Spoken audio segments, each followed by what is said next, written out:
Hi എല്ലാവർക്കും സ്വാഗതം. നമ്മളിൽ മിക്കവരും ദി യങ് ബ്ലഡ്സിന്റെ ഗെറ്റ് ടുഗെദർ എന്ന പാട്ട് എവിടെയെങ്കിലും വെച്ച് കേട്ടിട്ടുണ്ടാവും അല്ലേ? പക്ഷെ ആ സിമ്പിൾ ട്യൂണിന്റെ ഉള്ളിൽ സ്നേഹത്തെയും ഭയത്തെയും പറ്റി വളരെ പവർഫുള്ളായൊരു ചോയ്സ് ഒളിഞ്ഞിരിപ്പുണ്ട്. അപ്പൊ നമുക്ക് ആ പാട്ടിന്റെ ഉള്ളിലേക്കൊന്ന് ഇറങ്ങിച്ചെന്നാലോ? ഒന്ന് ആലോചിച്ച് നോക്കിയേ, സ്നേഹത്തിന്റെയും ഭയത്തിന്റെയും താക്കോല് നിങ്ങളുടെ കയ്യിലാണെങ്കിലോ? ഈ ഒരു ചോദ്യത്തിലാണ് സത്യം പറഞ്ഞാല് ഈ പാട്ടിന്റെ ആത്മാവ് കിടക്കുന്നത്. സ്നേഹിക്കണോ അതോ ഭയക്കണോ? ആ ഒരു തീരുമാനം നമ്മുടെ കയ്യിലാണെങ്കിൽ നമ്മുടെ ജീവിതം തന്നെ മാറി മറിയില്ലേ? അതെ, ഈ പാട്ട് നമ്മളോടും ചോദിക്കുന്നത് ഈയൊരു ചോദ്യം തന്നെയാണ്. ഈ പാട്ട് തുടങ്ങുന്നത് തന്നെ നേരെ വിപരീതമായ രണ്ട് ഐഡിയകൾ നമ്മുടെ മുന്നിലേക്ക് വെച്ചിട്ടാണ്. ഒരു സൈഡിൽ പറയുന്നു സ്നേഹം നമ്മൾ പാടുന്നൊരു പാട്ട് മാത്രം എന്ന്, അതായത് ലൈഫിനെ സെലിബ്രേറ്റ് ചെയ്യുന്ന ഒന്ന്. പക്ഷെ മറുഭാഗത്ത് എന്താ പറയുന്നേ? ഭയം നമ്മൾ മരിക്കുന്ന വഴിയാണ്. അത് നേരെ ഓപ്പോസിറ്റ്. ഒരു അവസാനത്തെക്കുറിച്ചാണ് സംസാരിക്കുന്നത്. അപ്പോ സംഭവം ക്ലിയർ ആണല്ലോ. ഈ പാട്ട് നമ്മളെ ഒരു ക്രോസ് റോഡിൽ കൊണ്ടുവന്ന് നിർത്തുകയാണ്. സ്നേഹത്തിന്റെ വഴിയാണോ നമ്മൾ തിരഞ്ഞെടുക്കേണ്ടത് അതോ ഭയത്തിന്റെ വഴിയോ? ഓക്കെ, അപ്പൊ ആ ഒരു ചോയ്സിന്റെ പ്രാധാന്യം എന്താണെന്ന് നമുക്ക് നോക്കാം. പാട്ടിലെ ഈ വരികളൊന്ന് ശ്രദ്ധിച്ചേ.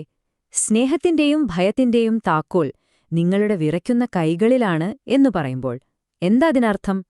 ആ തീരുമാനമെടുക്കാനുള്ള ശക്തിയും അതിന്റെ ഭാരവും രണ്ടും നമ്മളിൽ തന്നെയാണ്, നമ്മുടെ കയ്യിലാണ് എന്ന് നമ്മളെ ഓർമ്മിപ്പിക്കുകയാണ്. അപ്പോ ഇതിൽ നിന്ന് നമുക്ക് കിട്ടുന്ന പോയിന്റ് എന്താണ്? സ്നേഹിക്കണോ ഭയക്കണോ എന്നുള്ള തീരുമാനം പുറത്തുനാരം നമ്മുടെ മേൽ അടിച്ചേൽപ്പിക്കുന്നതല്ല. ആ പവർ നമ്മൾ ഓരോരുത്തരുടെയും ഉള്ളിലുണ്ട്, അല്ലേ? നമ്മുടെ റിയാക്ഷൻസ്, നമ്മുടെ കാഴ്ചപ്പാടുകൾ, അതൊക്കെ കൺട്രോൾ ചെയ്യാനുള്ള കഴിവ് നമുക്ക് തന്നെയുണ്ട്. ശരി, ഇനി നമുക്ക് പാട്ടിന്റെ ഏറ്റവും ഫേമസ് ആയ ആ ഭാഗത്തേക്ക് വരാം. കേൾക്കുമ്പോൾ വെറുമൊരു അടിപൊളി ട്യൂണാണെന്ന് തോന്നുമെങ്കിലും അത് ഒരുമിക്കാനുള്ള വളരെ ക്ലിയറായ ഒരു കോൾ ടു ആക്ഷനാണ്. ഈ വരികളാണ് ശരിക്കും പറഞ്ഞാല് പാട്ടിന്റെ ഹൃദയം. ഒരുമയുടെയും സ്നേഹത്തിന്റെയും മെസ്സേജ് ഇതിലെത്ര സിമ്പിളായിട്ടാണ്, പക്ഷെ എത്ര പവർഫുള്ളായിട്ടാണ് പറയുന്നതല്ലേ? ഇതൊരു വെറും കോൾ മാത്രമല്ല കേട്ടോ.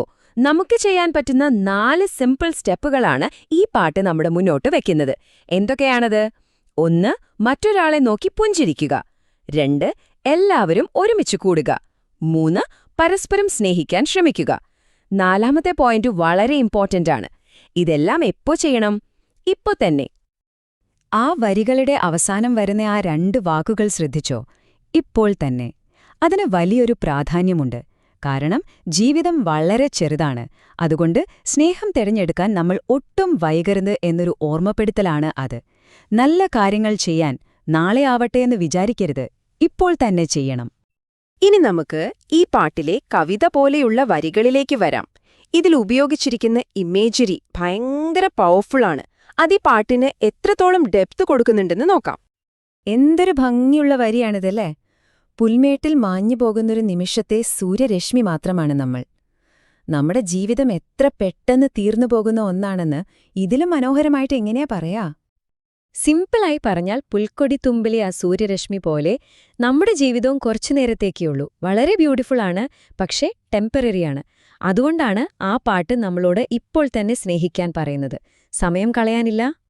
ഇനി അടുത്തൊരു പവർഫുൾ ലൈൻ നോക്കൂ. നിങ്ങൾക്ക് പർവ്വതങ്ങളെ മുഴക്കാനും മാലാഖമാരെ കരയിപ്പിക്കാനും കഴിയും. നമ്മുടെ ഓരോ പ്രവൃത്തിക്കും എത്ര വലിയ ഇമ്പാക്റ്റ് ഉണ്ടാക്കാൻ പറ്റുമെന്ന് കാണിക്കുന്ന ഒരു വരിയാണിത്. നമ്മുടെ ആക്ഷൻസിന് അത്രയും വലിയ കോൺസിക്വൻസസ് ഉണ്ടാവാം. അതെ, നമ്മുടെ ചോയ്സുകൾക്ക് ഈ ലോകത്ത് വലിയ മാറ്റങ്ങൾ വരുത്താൻ സാധിക്കും. നമ്മൾ സ്നേഹം തിരഞ്ഞെടുക്കുമ്പോൾ അത് പർവ്വതങ്ങളെപ്പോലും സന്തോഷിപ്പിക്കുന്നു. എന്നാൽ ഭയമാണ് തിരഞ്ഞെടുക്കുന്നതെങ്കിലോ അത് മാലാഖമാരെ വരെ കരയിപ്പിക്കും. അത്രയ്ക്ക് പവർഫുള്ളാണ് നമ്മുടെ ഓരോ തീരുമാനവും. ഓക്കെ, അപ്പോ പാട്ടിന്റെ മെസ്സേജ് നമ്മൾ കണ്ടു.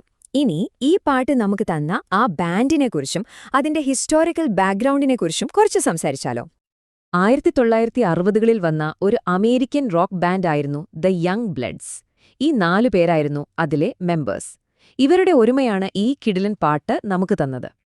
പക്ഷേ ഈ പാട്ടിന്റെ വിജയം ഒറ്റ രാത്രി കൊണ്ടുണ്ടായതൊന്നുമല്ല. 1967 ഇറങ്ങിയപ്പോൾ ആരും അത്ര കാര്യമായിട്ട് ശ്രദ്ധിച്ചില്ല. പക്ഷേ ഒരു 2 വർഷം കഴിഞ്ഞപ്പോൾ ആളുകൾക്ക് അതിന്റെ മെസ്സേജ് പതിയെ മനസ്സിലായി തുടങ്ങി. അങ്ങനെ 1971 ഗെറ്റ് ടുഗെദർ എന്ന പേരിൽ തന്നെ ആൽബം റിലീസ് ചെയ്തതോടെ അതൊരു തരംഗമായി മാറി. 1 മില്യണിൽ കൂടുതൽ കോപ്പികളാണ് വിറ്റുപോയത്. ഒന്ന് ആലോചിച്ചു നോക്കൂ. അതൊരു വെറും കണക്കല്ല, ആ പാട്ടിലെ സ്നേഹത്തിന്റെയും ഒരുമയുടെയും മെസ്സേജ് ഒരു ജനറേഷനെ തന്നെ എത്ര ആഴത്തിൽ സ്വാധീനിച്ചു എന്നതിന്റെ ഏറ്റവും വലിയ തെളിവാണത്. സമൂഹത്തിൽ ഒരുപാട് മാറ്റങ്ങൾ വന്നുകൊണ്ടിരുന്ന സമയമായിരുന്നല്ലോ 1960കൾ. ആ സമയത്ത് ഈ പാട്ടിന്റെ സന്ദേശം അവിടുത്തെ ചെറുപ്പക്കാർക്ക് വലിയൊരു ഇൻസ്പിറേഷനായിരുന്നു. അതവർക്ക് വെറുമൊരു പാട്ടായിരുന്നില്ല, അവരുടെ തന്നെ ശബ്ദമായിരുന്നു. അപ്പോൾ ഈ പാട്ടിന് ഇന്നും എന്തെങ്കിലും പ്രസക്തിയുണ്ടോ? തീർച്ചയായും ഉണ്ട്. നമുക്ക് ഈ ഭാഗം അതിനെക്കുറിച്ച് സംസാരിച്ച് അവസാനിപ്പിക്കാം. ഈ മെസ്സേജ് ഇന്നും നമ്മളോട് എങ്ങനെയാണ് കണക്റ്റ് ആവുന്നതെന്ന് നോക്കാം. അപ്പൊ നമ്മള് ഇതിൽ നിന്നെല്ലാം മനസ്സിലാക്കേണ്ട ഏറ്റവും പ്രധാനപ്പെട്ട കാര്യം ഇതാണ്: സ്നേഹമാണോ ഭയമാണോ വേണ്ടത് എന്നുള്ള ചോയ്സ് വെറുമൊരു പാട്ടിലെ വരിയല്ല, അത് ഓരോ നിമിഷവും നമുക്കെടുക്കാൻ പറ്റുന്ന ഒരു തീരുമാനമാണ്. ദ യങ് ബ്ലഡ്സ് ആ പാട്ടുപാടിയിട്ട് വർഷം ഒരുപാടായി, പക്ഷെ ആ ചോയ്സ് ഇന്നും എല്ലാ ദിവസവും നമ്മുടെ മുന്നിലുണ്ട്. അങ്ങനെ നമ്മൾ വീണ്ടും തുടങ്ങിയിടത്ത് തന്നെ എത്തുന്നു, ആ താക്കോലിന്റെ അടുത്തേക്ക്. ഓർക്കുക, അത് നിങ്ങളുടെ കയ്യിലാണ്. സ്നേഹത്തിന്റെ വാതിൽ തുറക്കണോ അതോ ഭയത്തിന്റെ വാതിൽ തുറക്കണോ? ഈ നിമിഷം, ഇപ്പോൾ തന്നെ, നിങ്ങൾ ഏത് തിരഞ്ഞെടുക്കും?